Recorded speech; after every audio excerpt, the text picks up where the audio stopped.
nechinchi yil Barsa keyingi Chempionlar Ligasi kubogini yutadi. To'g'risini aytadigan bo'lsam, bu mavsum nafaqat Real, balkimda Barsa ham ancha-muncha kuchli tarkib yig'di va meni fikrimcha yoki Real yoki Barsa Chempionlar Ligasi finaligacha yetib boradi bu mavsum va ularning raqibi Arsenal bo'ladi.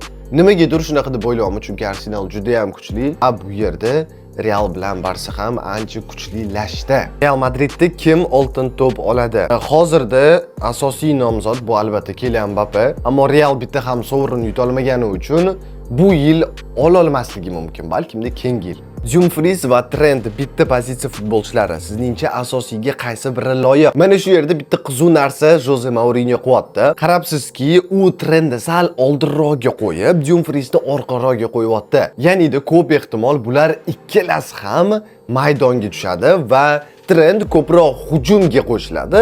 Dumfries esa shu himoyaga qaytib, yugurib, qo'pol qilib aytganda qora ishni bajaradi. Endi-endilik yana ijaraga ketadimi? Qaranglar.